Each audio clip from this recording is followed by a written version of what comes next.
Hey, and welcome to Unstuck Kids Speak Out of, the first one of 2018. I'm Chris Bear. Sorry about the blown out lighting. We got the sun shining in the window, and we'll see what we can do to fix that. But I'm Chris. I'm the producer of Unstuck, an OCD Kids movie. And today, my special guest is going to be somebody who we met at the 2016 OCD conference in Chicago. So just give me a second to invite Trea into our broadcast. Trea, if you've joined us, then just give a quick comment so that I can see that you're here, and then we'll start this. Again, my name is Chris. I'm the producer of Unstuck, an OCD Kids movie, and we're going to talk about OCD with a child expert. Hey, Trea. All right, let's invite you in, and then the clouds will come back, and you'll not see my giant face all blown out like this. Hopefully it's not this blown out. Hey, Trea. Hi. Hi. How are you? Good. How are you? Good. Thank you for joining me today. I appreciate it. Thank you. So the way this is going to work, Trea, is I'll just ask you some questions. You can answer whatever you want, and then we'll probably take some comments from the audience. If you're watching, please share this out. We're going to share some information about obsessive compulsive disorder from an expert, a kid who knows. And so share this out. Feel free to comment and ask questions as we go along. So Trea, can you tell me just a little bit about yourself, like, how old you are, what your, where you live, things like that? Yeah, I'm Trea. I'm 14, and I'm from Madison, Wisconsin. And when were you first diagnosed with OCD? So I was diagnosed with anxiety when I was like 5, but I didn't get it diagnosed with OCD until I was like 12, and then I was hospitalized pretty quickly into Rogers after that. So it kind of went quickly from diagnosis. Okay. Hey, do me a favor. Can you just bring the phone a little closer to you or talk a little louder so that I can hear you a little better? Yeah. Thank you. Cool. And so tell me a little bit about, you said you weren't diagnosed till you were 12, but you knew things were wrong for a while. So tell me a little bit about that, how your journey began, where the issues started, and when you first started noticing things. So I was like, ever since I was young, I've always like felt like different because I've felt like I've needed to do things like with scrupulosity. It's hard because I always felt like I wasn't doing something right, or I needed to be perfect. Or the compulsions, I've had a lot of like from a young age, like I felt like I had to make the sign of the cross a lot, which is like a religious sign. And then it just kind of like everything started getting worse. And actually, I had a really scary experience when I was 12. I was admitted to the hospital because I was on a medicine called prednisone, and that actually made me psychotic. But what they realized afterwards was that I was afraid of it happening again. So for my OCD, I would do things to try and like get attention, help, like so that everyone knew I was safe. And then like after that, they sent me to Rogers, and then I had a really long experience with that. But we always like to say, like, usually it boils down to scrupulosity, but my mom makes the joke that my OCD has ADHD because it can change a lot of times, and it will, like, change between, like, perfectionism and, like, all that. Like, I got a new therapist, which she's really good, and so right now I have my thing from last year, redoing all of my exposure stuff. So like there's like ratings on a scale. We do 1 through 7, and like I actually conquered a lot of things last year. Like I'm really afraid of the devil, and so I actually had to dress up like the devil for Halloween, and I never thought I could do that. But like there was a lot of support from a lot of people from the conference and from my therapist and all that. So you were able to dress as the devil for Halloween? That's awesome. That's great. What a great exposure. It's funny because there's a Vanessa, right now, who you met at the conference both last year and this year, she's having some issues now with cursing. So we're actually going to play a card game that has the curse words in it. Yeah, it's funny because we always joke that, like, because I can't curse either, but my parents tell me, stop doing your homework, and sometimes they'll tell me to curse, so it's funny because it's like the opposite of what people would think, but yeah, it's hard. Yeah. So you want to say hi? Hi. Hi, Vanessa. It's nice Hi. to see you again. You too. That's bright. Yeah. Bye. Bye. So, so when you first really didn't know what was going on, what were some of the things that was going through your head that you were doing on a daily basis with scrupulosity and just when you really didn't know what OCD was? So homework for with not scrupulosity, homework took me a really, really long time, and I would have to redo, rewrite. Everything had to be perfect, and with I'd have to pray constantly over and over, but it wasn't real praying. It was more like for my OCD. So I was like really, really scared, and I'd always have to pray, and like I would get like scared at night and like everything, and like a lot of compulsions of feeling like I had to redo stuff or like lots of prayers. The thing is, it was sometimes harder to see for me because it was more internal than external compulsions, but it was like my mind was always occupied with stuff, and I had to like think lots of things specifically. So it was hard to do the things that you needed to do every day, right? Yeah. I know a lot of kids have to deal with that. And how did that affect your family and, like how things were going on with your parents? How did they react? Well, ever since I was little, I've had to deal with anxiety, and my sister has it too. So we were kind of like, oh, we're used to this, but I felt really alone at first. And then when I went into Rogers, which is a hospital for OCD, I went into their OCD unit, and it really affected my family because obviously I was gone, and it was very scary because I had lots of different types of OCD that would mean I would have to do compulsions, and it'd be scary. And like at one point my sister got really sick, and I was really scared of her, and I was afraid that I was going to get the same kind of sickness. And so like my OCD like changed all the time, and it was never like one specific, or it was sometimes one specific thing, but it would like change to be like different things. So it would be very unpredictable, and it was really scary for my family and for me and everyone around. Well, no doubt. And when was the first time that you remember, or somebody in your family, or you remember somebody actually bringing up the words obsessive compulsive disorder, or thinking maybe that was a possible issue? Well, so at first, like it was after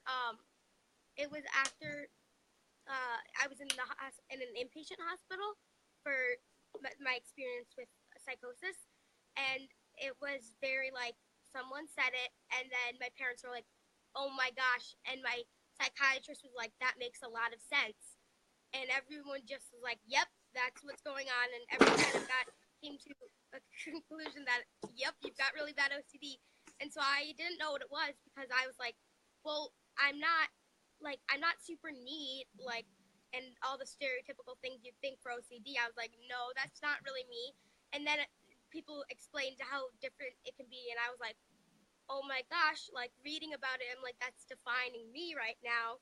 And so it was like OCD had taken over so much, I thought that was me, but there was a different me. And so, yeah. Yeah, I think a lot of people just, it's when you don't know about something, you go with the easiest answer, which is like a hand washing, or what we would say is contamination OCD, or needing things to be, what people confuse perfectionism to be, or just wanting to be neat and tidy and meticulous.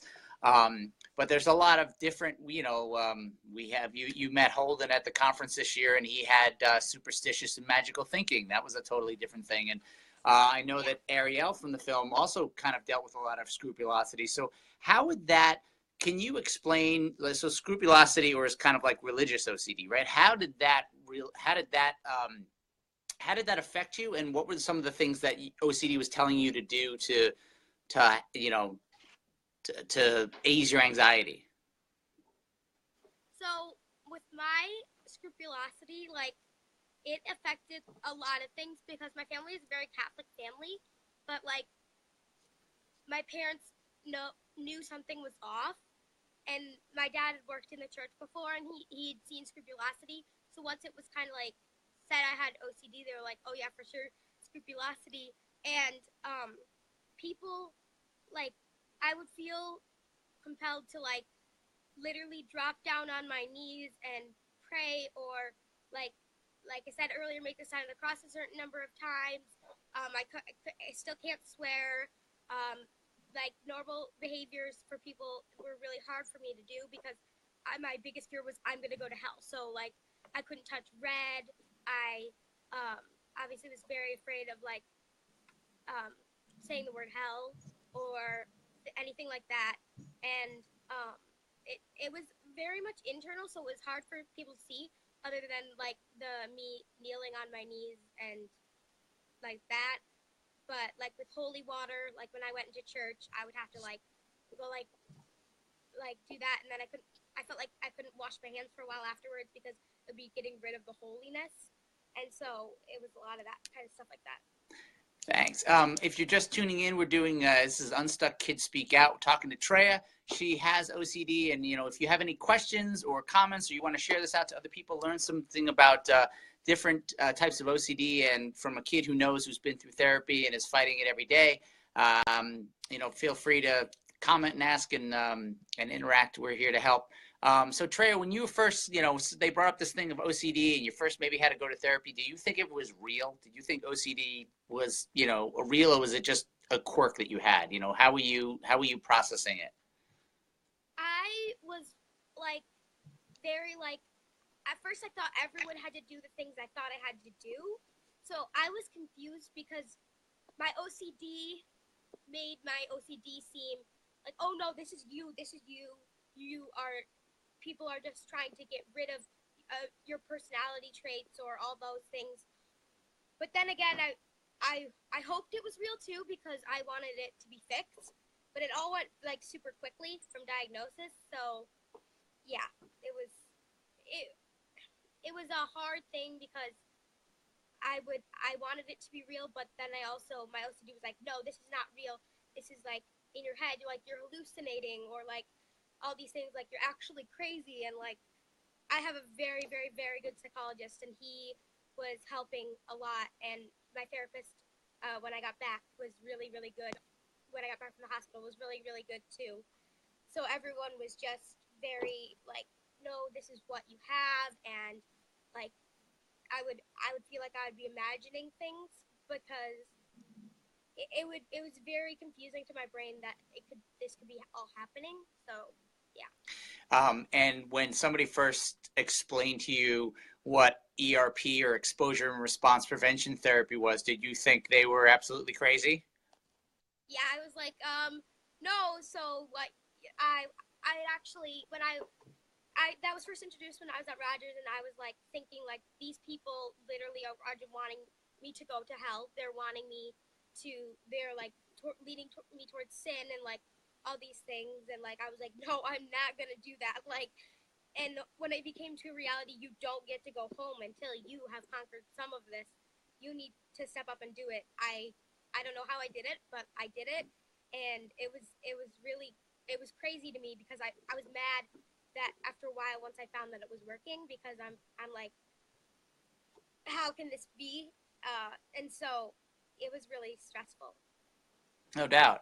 And so I know that you brought up hierarchies a little while ago, and I know that Rogers, when you go to Rogers, you make a list of all the things that are bothering you, and then you start tackling it. Can you remember what your For folks just tuning in, exposure and response prevention therapy. I mean, I'm not a therapist, but here's my explanation of it. You basically have to face the things that you fear the most. And it won't start with the hardest thing. If you are afraid to, you know, for now, I'm going to use Vanessa's example, touch a tree. The first exposure isn't go touch that tree. It might be look at a picture on the internet.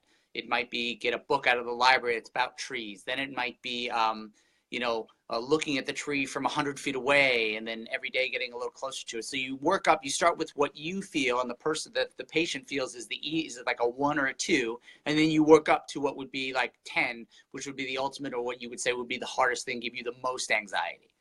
So what were some of what was like a thing that was the one on your list? If they said, okay, we're going to deal with scrupulosity, we're going to help you out here and get you over this thing that OCD is saying is going to happen. What was like the one? So when I came in, I had scrupulosity, but we weren't dealing with my scrupulosity. We were mostly dealing with what's called harm OCD.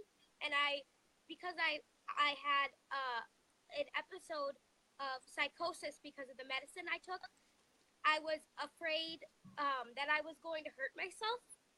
And because that's what the voices from the previous thing that had happened to me were telling me. And that was all done, but they were afraid I was going to hurt myself. I was afraid I was going to hurt myself, so I had to go stand by the road. I don't remember what my one was actually, but eventually I worked up to being able to cut with a knife and all these things. Cut my birthday cake. I remember that was a big deal. And then for religious OCD, it's very hard because people want to help you, but you also have to respect that your own religion and continue with that. And so when people would have me do things like, for example, write curse words in the Bible, that would work for some people, but my parents wanted me to keep my faith. So the hard balance between keeping your faith and also beating your OCD is really, really difficult. Coloring the picture of a devil is something I did recently. Obviously, I dressed up like the devil. That was the biggest thing ever. And so yeah, it's really, really hard to do exposures because I tell my friend, my friend likes to be my therapist and tell me what to do and my cousin gave me a picture colored with the devil. She told me touch my face to it, and she tries to help, but people don't realize it's like facing your biggest fear. If someone was afraid of clowns, it's literally going and shaking hands with the clown or laying down next to the clown or seeing a clown and doing that. It's really the scariest things you can imagine. Yeah, and you are really kind of working out with your anxiety in the same way somebody who wants to run a marathon wouldn't start by running 26 miles. They would run a half a mile and a mile. You start because you're conditioning yourself and you're getting used to the anxiety you feel. And this is kind of my point of view, and I'd love to hear it in your own words, but it's you're getting used to that anxiety, realizing that what OCD is saying may not actually be true, and helping yourself realize that the things that the OCD is telling you to do or will happen really won't. Yeah, it's like confronting a different reality because I've grown up thinking all these things and then being able to be no, that's not true, or that doesn't necessarily mean what's happening. It's not necessarily what you think is going on. But sorry, that was kind of it's hard with OCD because you've grown up and you've thought a certain way and you have to literally change the way you think. But once you do, you get a really big relief. And it's interesting. I have my cross necklace, and I wasn't able to wear a necklace with crosses or anything, or a bracelet, because I would keep them on and refuse to take them off no matter what, and then become attached to them. As my OCD wouldn't let me take them off, and now I can. It's hard, but I have to have a day where I don't wear it because you have to keep conditioning. It's not you do it once and then you're done. I have the pieces for my costume and I have to touch them sometimes, or I have to wear it because you have to keep adjusting what you do, and even once you've done something then you're not done with it. You have to keep fighting that fear. Yeah, conquering it is a big thing, but then you also have to kind of keep your brain trained to the idea and remind yourself that what you're feeling, and so almost like going back and doing the exposures. If you have a question, we're talking with a kid expert, a kid with OCD who knows what she's talking about. She's been through therapy. She is still doing her exposure. So if you have a question or you want to ask something of us, feel free. This is the Unstuck Kids Speak Out, and we're talking to Trea, and she's over in Wisconsin. I'm here in Brooklyn, New York. And it's wonderful that you joined us today, Trea. If you want to share this out to your friends on Facebook, that's awesome. We'd appreciate it. Or if you're watching the replay, feel free to comment, and we will continue to answer questions in the comments after this is over. But Trea, what I wanted to see how your family might have helped you during your therapy. What were some of the things what was something that they were helpful with, and then maybe what was something that you thought was really hard for them? So, because my family has a history of anxiety, we basically know accommodating, and that's something from the start they've been pretty clear on. I felt like my OCD would have been a lot worse if they did accommodate, and like they know when most of the time it's OCD. One thing we had to work on was the saying "use your skills to calm down." That never really worked for me because I was always like, what are you talking about? I am using my skills, and it just made everything worse. So like different ways of saying things, but them really encouraging me through all my ERP was really good. And definitely I was very, very angry that they did not accommodate, but it made my journey probably a lot easier because I wasn't having accommodation from the start. Because I would do a lot of reassurance seeking, and they were able to tell before they got a lot of training. Right. So that was pretty cool. Yeah, I mean, if you're just tuning in, a lot of what OCD tends to affect all those and that you love around you. You might get somebody else to help you out, or like Trea was just saying, accommodating or reassurance seeking. You might ask questions over and over to your parents or authority just to your brain is seeking that relief from the anxiety. So you ask a parent, you involve somebody that you love into helping out or trying to get your anxiety to decrease. And that's kind of what OCD does. You have this worry, and it really builds your anxiety, and this thought just won't go through your head. Did your parents do exposures with you? I tried to, but it didn't work out that well because they were scared too. But my dad actually has scrupulosity, so he was able to kind of identify with me.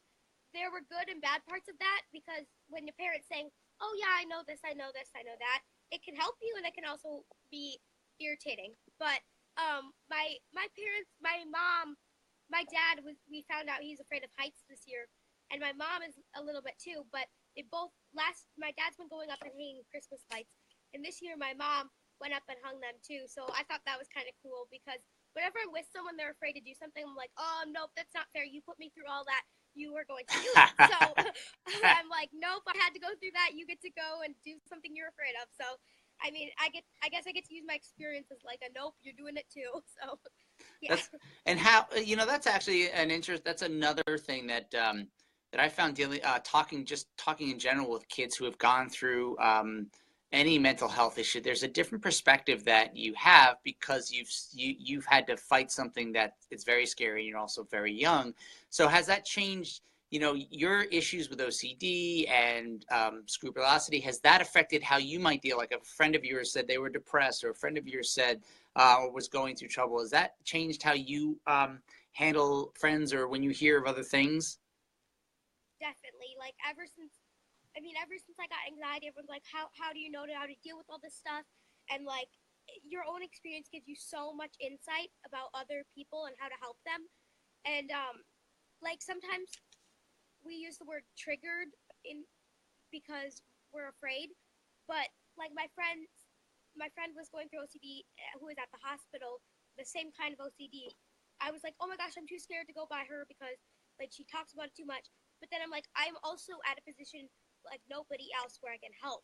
And it does give you a lot of insight. Like I work with special ed kids now at my school during one of my study halls, and I actually get to see things through different perspectives because I get to help kids who they might not go through the exact same thing as me, but like I know how they feel and when people belittle them or all these things. I get to help, and that's just a really, really amazing thing. That's a fantastic answer. I'm kind of wishing I could be hitting the like button now, because it's really true. You have a different perspective, so you can you may not know exactly what they're going through, but you know what it's like to have a place where you might feel alone or scared, or you just don't know how to fix what's bothering you, or you're frustrated with something like that. When Was it helpful for you when you were dealing with first learning about OCD, or trying to figure out what it was, and dealing with exposure therapy, even at the with your therapist? Was it helpful for you, or did you feel like you wanted to meet another kid with issues like yours? For sure, like really, really badly. And and when I went to Rogers, I mean, I got that opportunity, but when I left, I felt all alone and like no one was there. And it was pretty amazing because I went. It was in the OCD conference, which is a bunch of kids who have OCD and teens and everyone, and even adults, and they all go and they meet up and I mean go to a conference. We were like, oh my gosh, it's in Chicago, and my mom found out about it, and we're like, you know what? Why not? Because I just gotten out from a bunch of hospitalizations and like hard stuff through OCD, and I was like, oh my gosh. So the next year, to get through all my exposures, we actually said that because I have a big family, so we couldn't all go, but we said my mom would send my dad and I to San Francisco if I did all my exposures and did a really good job. So I was able to persevere just so that I could see and talk with other kids who had it again and be like, not alone, feel not alone. It's really powerful to meet someone who knows and understands what you're going through. No, I hear And you. not people who are like, I have OCD or I know about OCD, and it's not very true. And they're comfortable talking about it, and there's a different for our family, and definitely for Vanessa, there was a suddenly when she met somebody else that had it, there was this feeling like, oh, one, I'm not alone, but two, maybe this thing is real. My parents aren't trying to fool me with this, with these books that we're reading and things like that. That, oh, maybe OCD is something real that I have to deal with. But you also actually brought up something that's interesting too. A lot of times, folks with ERP and exposure therapy, there's a reward involved. Whether it's a small, you do this and you'll get to have 5 minutes of screen time on your iPad, or a big, like sometimes, it's part of the therapy where the therapist will tell a parent or something, give them something that they want to look forward to. So like Vanessa, one time, one of her big, when she did a big exposure, we were able to, we said, okay, you're going to get tickets, and we took her to Katy Perry. Your parents, said, okay, you can go to San Francisco. So there generally is an incentive to do these things, and it's usually something that the kid or the kid really wants, or the person really wants to do, and that it's a reward for all this great behavior, or for doing these things that are super hard. It's really amazing to be able to be in a family that can do that, because families who can't offer rewards as much, it's harder for the families and for the kids to keep going. And like for me, rewards really helped, but I am also like, my therapist told me like the biggest reward is that you're going to be more free of your OCD, and that's like really true. But to get you going, it's always great to have a reward, but then the people who can't afford rewards or aren't in the place to do rewards, it's hard because you want to be able to be encouraged, but sometimes you can't. And so when you have people with OCD in different ways, we all have like different challenges that connect to our OCD that makes things harder. And also, like, I had a friend who was like, I really, really just can't do this. And then their parents were like, well, we can't make you do it, which is a big part of ERP. It's like you can't make someone do it, but a little reward does sometimes like help get through a lot of things. Yeah, the rewards can be something, a small thing that you get for doing it, and it can also be a big thing. But whatever, they can help incentivize or push somebody to do, if my daughter really wants to watch a show on TV, you're not punishing her by saying you can't. You're saying, well, you have to do this thing. And if you really want to watch TV, well, then you're going to have to, we do say around here, we've done recently, okay, let's hear some curse words, and that's what we'll do. We'll sing a song that has a lot of curses in it or things like that. Those are the things that we're doing now. When you, folks, if you have any questions, feel free to jump in. Use the comment button. We're happy to answer help. That's, a lot of the reasons why this Kids Speak Out is good. And hopefully this has been helpful for you guys to hear. And if you're watching the replay, there's a lot of things that Trea said that I found incredibly insightful. When people, there's a lot of issues now that, continually, one of my most frustrating things is following hashtags on Twitter. And when I get very angry when I just look at what the people are using the hashtag OCD for, because generally it's not about what the issue really is. So when somebody says to you, you hear, I'm so OCD, but it's clearly not, how does that make you feel? And, what advice would you give to somebody who uses it that doesn't have OCD? It makes me feel really hurt because, like, if you were going through something really, really hard and someone's like, oh, I have that, but they actually don't, you didn't go through all that crap and pain, so you don't get to say that. You don't know what it's like, and, I mean, there's other words you can use to describe being neat or orderly or something you want to use for OCD, but if you didn't go through it, it can be really, really damaging for people who did go through it because they hear that and they're like, I went through that and I can say I battled OCD. People would say, oh, I'm so OCD or have it. It can be really, really, really frustrating. No doubt. Were there anything when you were going through therapy, any books, any websites, any videos, any people that you said that were helpful for you to, in the OCD community that you remember, or that you would say, oh, hey, you should go check out this book or check out this person who talks about it or anything like that? So I went to a conference and I think the movie is really cool and people should go check that out, the Unstuck movie. And then also, like, I found it really encouraging just to meet other kids at the OCDS. I just finished a book called Turtles All the Way Down by John Green. Yeah. And it has a kid who has OCD in it, and I think that's really cool because it really is like shows that this person gets it because John Green actually does have OCD. So to find out that people you look up to are also going through the same struggle is kind of almost comforting. And there's some books, I can't remember the title of it, but there was one for my family that my sisters and my dad and my brother found really helpful. I can't remember what it's called, but I think it's like for family members with OCD. Yeah, John Hirschfeld wrote that. Yeah. Yeah. That one was really good. And there's a book about understanding your OCD and like all these things. It was like I would almost get mad because I would be like, it's like reading my mind. And mind reading was something that I struggle with OCD. It's like, oh my gosh, it's literally reading my mind. But literally, it's just because other people have had it and they are studying it. So that was kind of interesting to see how I reacted to that. If anyone has any, thanks, Becky. Yeah, Turtles All the Way Down is fantastic. And John Green is somebody, if you follow him on YouTube at all, he's actually done some YouTube videos talking about his anxiety. My wife was showing me today one of the stars of Big Bang Theory, and I'm going to screw up her name,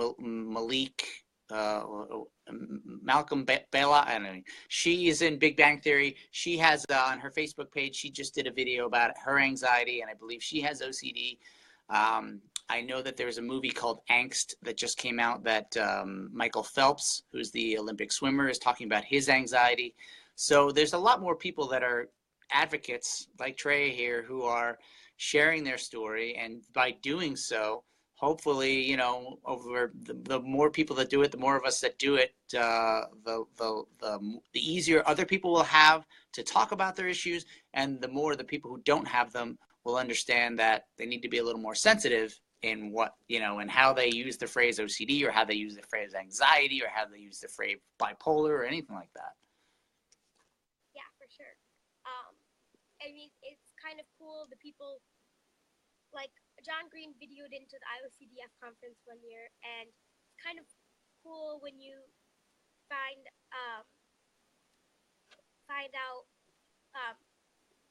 Erica Stevenson or Miss Stevenson. I really recommend that book because it helps know what people are going through.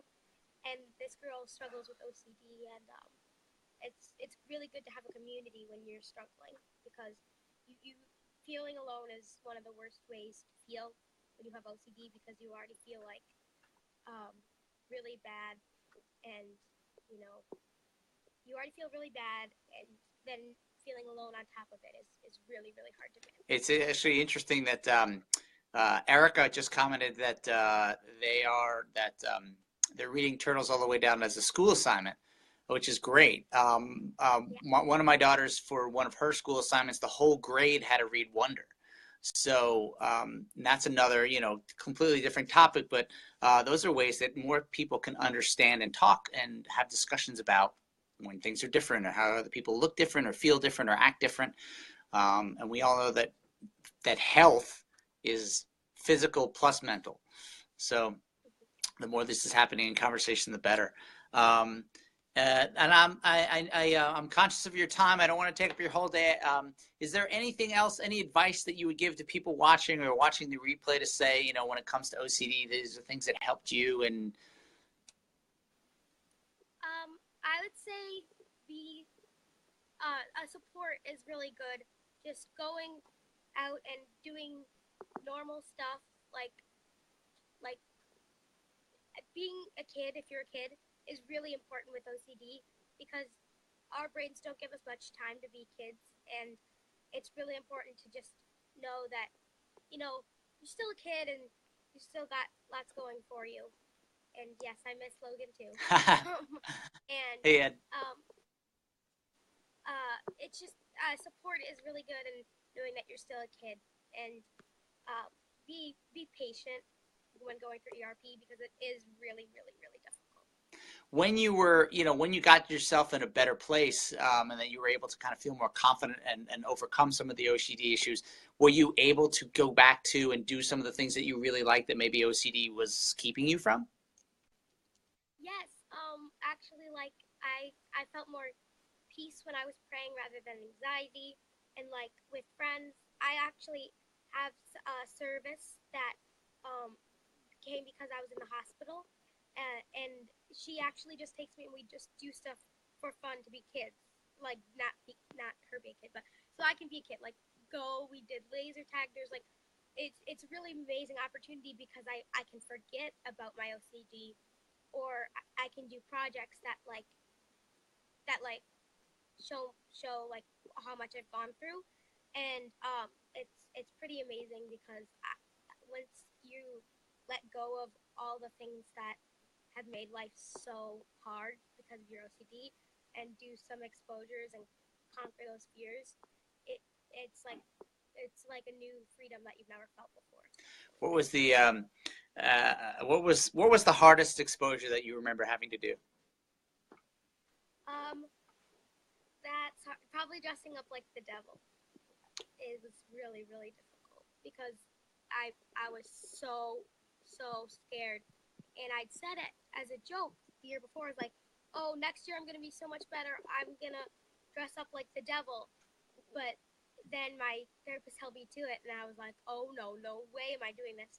But then we kind of made it a fun thing, because we went shopping and made the costume, and so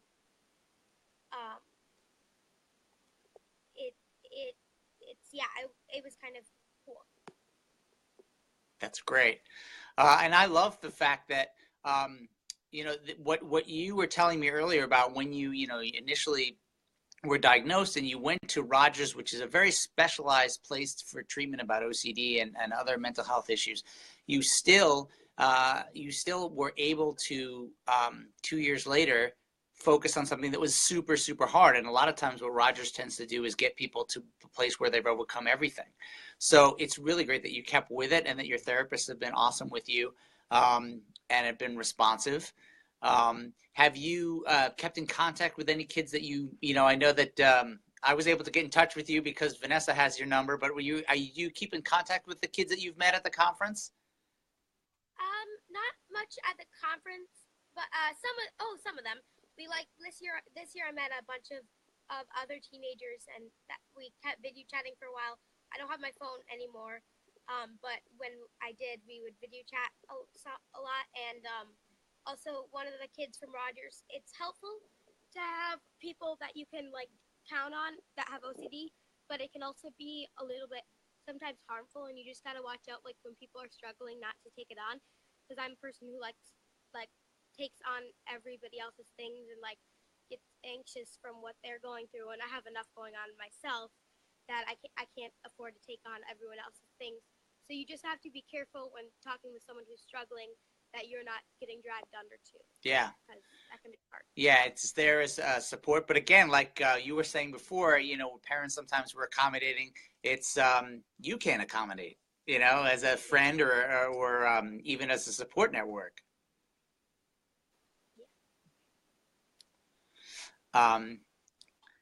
Yeah, Becky, the next conference is going to be in DC, and I think proposals for the conference are due at the end of the month. So we're actually thinking of doing something a little different as far as the film goes, and how we're going to involve ourselves in the conference this year. But we definitely will be in DC. After all, it's on the East Coast, so it's only a couple-hour drive for us, for Kelly and myself and our families to come down to go there.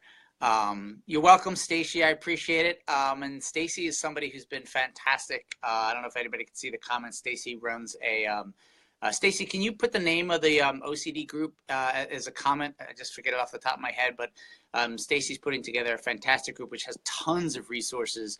Our film, a lot of inspirational people dealing with OCD, a lot of therapists are joining in. So Stacy's been doing a lot of stuff on the Facebook front to kind of build a community around OCD and OCD advocates, adults, kids, and teens. So it's fantastic. Trea, thank you so much for joining me. Thank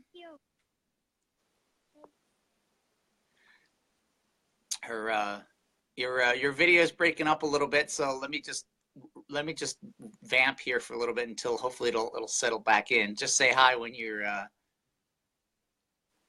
Hi. Okay, cool. So thank you so much for joining me. Okay, thank you. I really appreciate it. Everybody else, feel free to add comments if you're watching this in the replay. Thanks for the hearts and the comments this whole time through. We appreciate it. Oh, Stacy's group is called OCD Awareness, Resources, and Support. So if you're on Facebook now, check it out. It's a closed group, so it's not like everything you post there will go out to the world. But it's been really helpful, I think, for myself to see other advocates, coming from the film perspective. I'm trying to reach out to as many people as possible, so it's great for me to see, and also another chance to help people one-on-one. Trea, thank you so much. Tell your parents I said hi. Okay, I will. Vanessa and Charlotte say hi as well. Bye. Bye, thanks. All right, thanks everyone for checking out Unstuck Kids Speak Out, our first episode 2018. We'll be back next month with another guest soon. So thanks a lot and have a wonderful day.